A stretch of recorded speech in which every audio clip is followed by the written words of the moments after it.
Let's dive into it. Okay, so I've found some other things that I've dug up and I want to revert back to those. I went back to the phone records just because there's information here. And I wanted to talk about this driver, okay?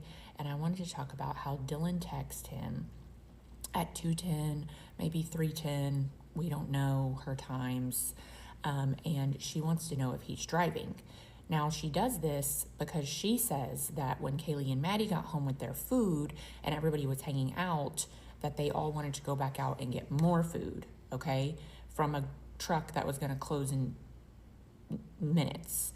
But I want to look at something, okay, because it feels as if this text is unnecessary because the girls that she was with would have had information that this person was still driving.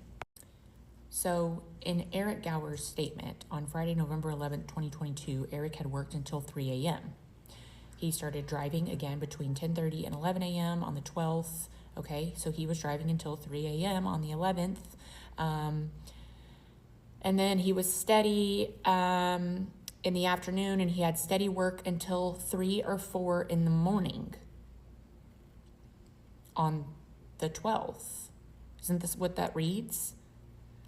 He started driving again between 10:30 and 11 a.m. on the 12th, beginning 3 or 4 in the afternoon. He had steady work until 3 or 4 in the morning. So what is Eric Gower's alibi again? If he was driving until 3 or 4 in the morning, where was he? Because remember, his wife's not home, his baby's not home, and he's not home. But he provided a Taco Bell receipt. Where was Eric? Where did we get who he drove? Who was his passengers? He should have a log of that, right? He should have a log of who he drove, how much they paid him, etc. Because he doesn't give free rides. So who was he driving until 3 or 4 in the morning? I would love to know that information. He also verbally told both the girls, he said his wife and kid were out of town and he was excited to have the house to himself for the weekend. Eric dropped the girls off at the corner club and told them he would be driving until about 3 a.m. So both Kaylee and Maddie were verbally told by Eric, I will be driving until around 3 a.m. So if both Kaylee and Maddie had that information, why would Dylan text to ask if he was still driving when he had verbally told them that he was going to be driving until 3 in the morning? Also, why did it just click that I just read that information that he was driving until around 3 or 4 o'clock in the morning and nobody knows who he was driving or where he was or where he was going? Excuse me? I also want to point out again that Maddie calls Bethany at 2:53 a.m. and in nowhere in the few words that Bethany has spoken does she talk about getting a phone call from Maddie whatsoever. She tells a story about how Maddie came to her locked door, but she does not say anything about Maddie calling her. Nothing. Then I also want to point out that at 4:19, Bethany is the one that calls Dylan first. So I'm sorry, there's no way that Bethany heard nothing going on because at 4:19, she calls Dylan. She calls Dylan because she wants to know if Dylan heard what she heard. So again, Bethany's awake. Also, what is Bethany taking pictures of from 8:41 to 8:42 when she's allegedly asleep because her tooth hurt? So she took her Advil. Her dad doesn't call her back until 8:09. So 8:09 is when her dad calls her back and I guess gives her the instructions to take Advil because you wouldn't know to take Advil, especially with your dad already being a dentist. But okay. So at 8:09, her dad calls her and then she passes out, she says. But at 8:41, she's taking pictures. So was this a cat nap? You passed out cold for a cat nap?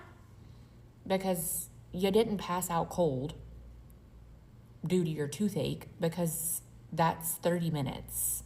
That's 30 minutes. And then at 9:04, Bethany's mom texts her.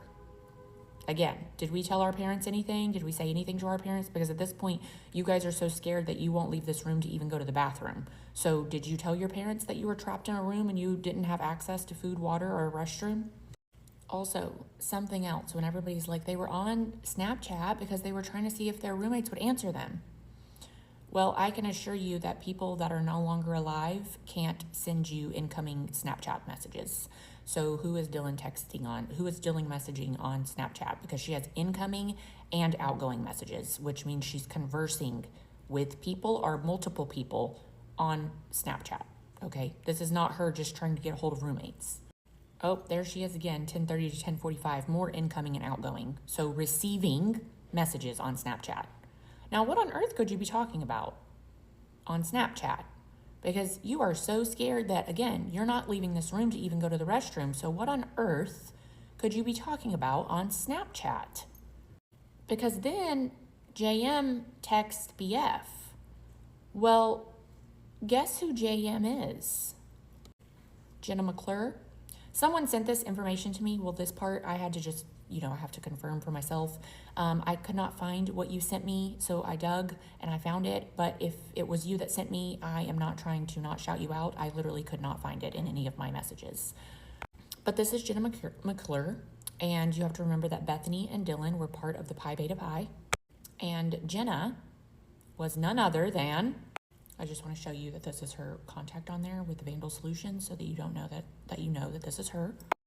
October to November from 2021 to 2022, Marketing and Public Relations Manager at Pi Beta Phi Fraternity for Women.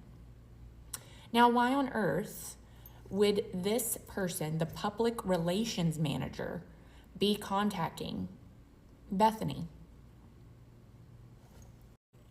And then this is JM. She starts also contacting Dylan. Okay, these are the only two girls that are in a sorority anymore. Everyone else in the house is no longer in a sorority, but these two girls are still in the sorority. And now they're having this conversation with Jenna, and Jenna is gonna come pick them up.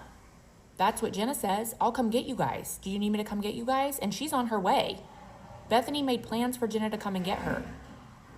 Bethany was about to chunk deuce. Jenna was coming to pick her up. And then they're going back and forth.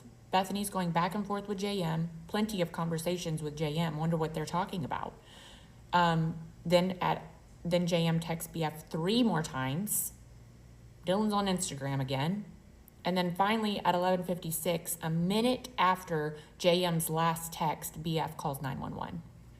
So you guys explain to me, please. Please explain to me how you think that these girls were just nonchalant. They were just so nonchalant.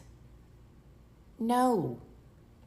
These girls knew what they were doing. They knew what they were doing. They knew what they had heard. They knew that they needed to contact their public relations manager from their sorority to figure out what to do. Why else would you be conversing? Because I thought you were asleep. You said you didn't wake up until you called 911. But you left out this whole long conversation that you had with your public relations manager from your sorority. Why would you do that? Why would you leave that out? Why would you say that you passed out from your toothache when really 30 minutes later you were taking pictures? What were you taking pictures of? Your toothache? Also, just real quick. So Jack doesn't know Ethan or Xana. He doesn't party with them. He doesn't hang out with them. He only knows Maddie. Because, hello, this is Xana's TikTok, and this is Jack Showalter. But you don't know them. You don't party with people younger than you. It looks like you do. It looks like you definitely do party with people that are younger than you. It looks like you definitely knew Ethan and Xana. I bet you knew Kaylee too. Why would you be trying to act like you didn't know who any of these people are? You're literally on their social media, posing, looking at her while she takes this picture. But you didn't know them. You would have never hung out with them. You don't hang out with anybody that's not the same age as you. Guys, I'm sorry, but I can't make this up. I can't.